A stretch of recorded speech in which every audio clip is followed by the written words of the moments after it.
چې کله د یوسف علیه السلام دغه کسانو دغه قافلې یعنی د یوسف علیه السلام د غیرونو تلاشي واغستله د بنیامین په بار کې د بادشاه غ پیمانه راووتله. یوسف علیه السلام چې کم کسان په دې تلاشۍ باندې مقرر کړي نو دی ورته مونږ د دې بنیامین تلاشي نه اخلو، بس دا لس اوښان مو تلاش کړو، لس بارونه په تاسو باندې اوس پړدل، د دې در معافي غواړو، نور ستاسو تلاشي نه کړو، د دې موږ ته معافي کوئ. خو د یوسف علیه السلام د ورونو وویل چې نه دا به خامخا ګورئ. هغې وی مونږ تلاشي نه اخلو، دوی به ورته وي نه تلاشي به خامخا اخلئ، اخري اوښ دی دا به ګورئ. هغې وی نه اخلو، دوی به ورته وي نه خامخا به اخلي. بهرحال هغې مجبوره شو چې د دا اوښ بار یې څنګه اوس پړدو نو په سر پکې هغه پیمانه پرته وه. نو هغه د یوسف علیه السلام کسانو راواغستله، دوی سرونه ښکته کړل. نو دوی چې کله سرونه ښکته کړلو نوره خو دوی سره بیا بل څه ونه، نو دوی دا خبره وکړله وي ده خو غلا وکړله، خو د ده رور چې و یوسف علیه السلام هغه هم مخکې غلا کړې وه. مطلب یې دا و چې موږ د الله سرونه چې کوم یو موږ غلاګر نه یو، خو دا زمونږ علاتي رور دی، د مور شریک مو نه دی، صرف د پلار شریک رور مو دی، زمونږ خپل رور نه دی، میرانې رور مو دی. نو د دې وجې نه د ده چې کوم بل رور مشرې یوسف علیه السلام یې یادو نو هغه هم غلا کړې وه، ادو هم غلا کړې. حالانکې د یوسف علیه السلام هغې واقعه طرف ته اشاره وکړله چې کله یوسف علیه السلام په دې خپلو دوه ورونو کې بنیامین او یوسف علیه السلام کې یوسف علیه السلام مشر و. بیا چې کله بنیامین پیدا شو د بنیامین په پیدایش کې د دې مور راحیل دا وفات شوله، دی ماشومانان پاتې شو دواړه. نو دی بیا ترور لویول، د یوسف علیه السلام ترور و هغې لویول. د یوسف علیه السلام سره خو به د ارجه محبت و، خو د دې ترور محبت ورسره ډېر زیات و. نو چې کله دا یوسف علیه السلام د ګرځېدلو شو، د تلو راتلو شو، نو یعقوب علیه السلام ورپسې لاړو، دی راوستو خپل کور ته. یعقوب علیه السلام وی دا یوسف علیه السلام مال راکا او ترور یې وی چې زه تاله نه در کومه. بهرحال یعقوب علیه السلام خامخا د یوسف علیه السلام پلار هغه زورور شو، یوسف علیه السلام یې راوستو. نو د ترور دا تدبیر جوړ کو چې دی کرے یو کمربند پروت و او یوسف علیه السلام نه کمیس وباسو او هغه کمربند یې ورته لاندې ورواچو. او یوسف علیه السلام دی وی چې چاته به وایي نه چې زما د دې کمیس ته لاندې کمربند دی، قیمتي کمربند. یوسف علیه السلام یعقوب علیه السلام خپل کور ته راوستو، چې راوستو نو ترور یې راغله وي زمونږ نه چا قیمتي کمربند پټ کړی دی. هغې وي چا به پټ کړي؟ کیدای شي د یوسف علیه السلام پټ کړي. د یوسف علیه السلام نه چې کمیس وباسو نو هغه کمربند پکې پروت و. اوس دا ټول تدبیر او دا ټوله کمربند د لاندې اچولو دا دوره کیسه د څه دپاره جوړوله؟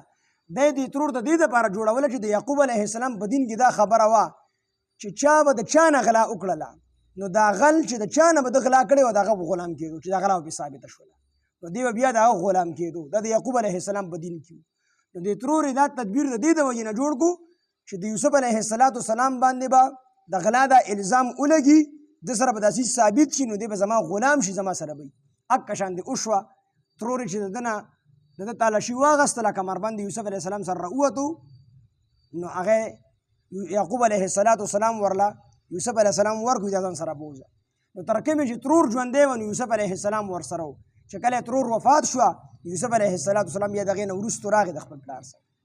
د وروڼو ته دا ټوله کیسه معلومه وه چې دا زموږ د ترور قصدن عمدن یوسف علیه السلام ته د لاندې کمربند ور اچولی و، د دې دپاره یې اچولی و چې دې موږ ته پاتې شي. دا خبره ورته معلومه وه، خو دوی سره بله څه خبره ونه، هسې به یوسف علیه السلام باندې الزام ولګو.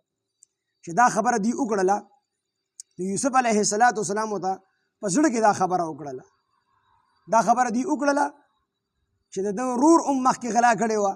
دا خبره چې څنګه دوی وکړله یوسف علیه السلام په خپل زړه کې دا خبره وکړله چې تاسو خو د ده نه هم ډېر بد خلک یې، تاسو خو ډېر بد خلک یې په درجه کې. په زړه کې دا خبره وکړله او مطلب یې دا و چې بنیامین صرف پیمانه غلا کړې ده او غلا کړې نه ده، خدا خو ما ورسره چل جوړ کړی دی د الله په حکم سره چې دې خپل ځان سره پاتې کړم. نو ده صرف مال غلا کړی دی او تاسو غون انسان غلا کړی دی، نو تاسو د نه ډېر بدتر یې. دا خبره یې په زړه کې وکړله او ښکاره ورته دا خبره وکړله چې والله اعلم بما تصفون، بېشک الله تعالی ډېر پوهه دی په هغه څه باندې کوم چې تاسو بیانوئ. دا خبره یې ورته ښکاره وه.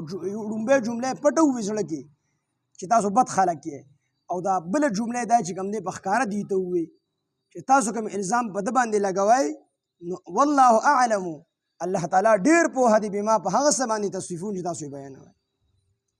نو دا خبره خو وشوله.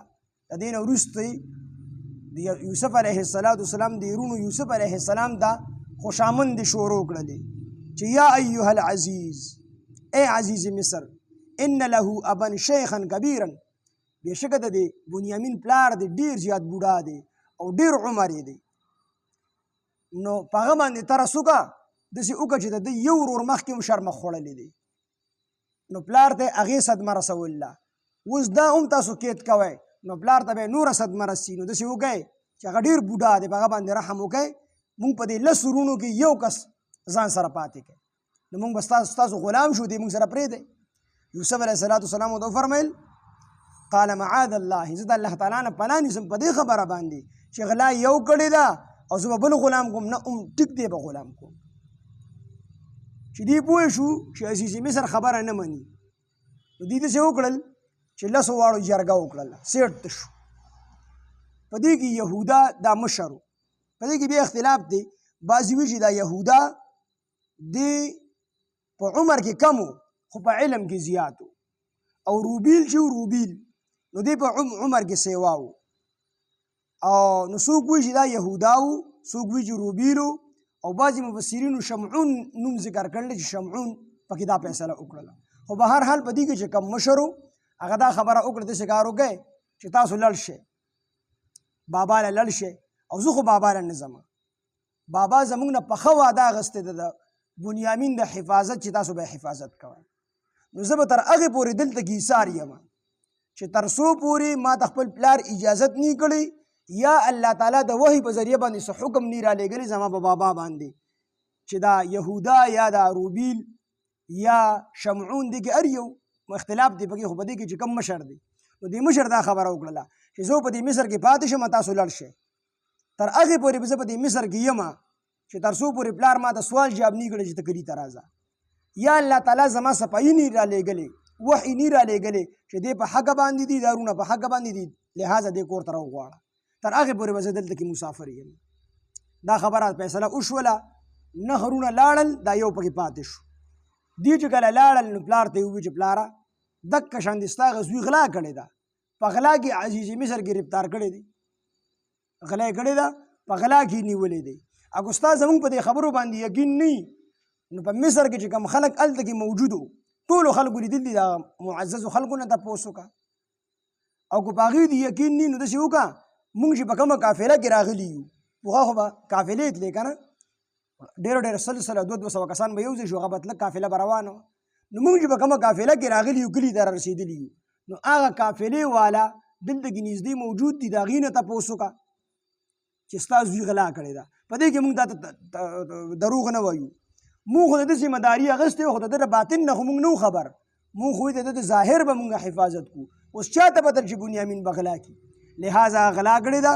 مونږ په دې کې تا ته چې کوم دی ملامته نه یو، او دې کې بنیامین ګنهګار دی، د بادشاه پیمانه یې پټه کړې وه، په هغې کې هغه ګرفتار شوی دی. دا ټولې خبرې چې کوم دی د یوسف علیه السلام د ورونو د 9 ورونو دا د یوسف علیه السلام پلار یعقوب علیه السلام ته وکړلې. نو هغه اخره کې دا خبره وکړه بس صبر جمیل، بس صبر ښه شی دی او زه به صبر کوم په دې خپل بچي باندې. اوس دا ټولې خبرې څنګه کېدلې؟ دلته کې سوال پیدا کېږي بیا چې یوسف علیه السلام پیغمبر دی او یوسف علیه السلام ته پته ده چې زما پلار په ما پسې ډېر زیات غمجن دی، 40 کاله یوسف علیه السلام پسې جړا کړې ده، بیا د سترګو نظر هم تللی دی د یعقوب علیه السلام. یوسف علیه السلام ته پته ده چې زما پلار په ما پسې هم غمجن دی، نو د هغې باوجود د بنیامین پاتې کو، نو دا خو پلار ته ډېره لویه صدمه ونه رسوله. د پیغمبر نه داسې کار صادرېدل دا خو ښه کار نه دی چې د داسې کار کړی دی چې پلار ته نور تکلیف رسولی دی. د دې لنډ جواب دا دی چې دا د الله تعالی حکم یوسف علیه السلام ته، او په دې باندې د یعقوب علیه السلام نور امتحان اغستو، او د یعقوب علیه السلام دغه امتحان الله تعالی واغستو. یعقوب علیه السلام په هغه امتحان کې پاس شو، بیا د هر څه ته الله تعالی رستو واپس کړي. نو دې کې دا ټوله واقعه بیانېږي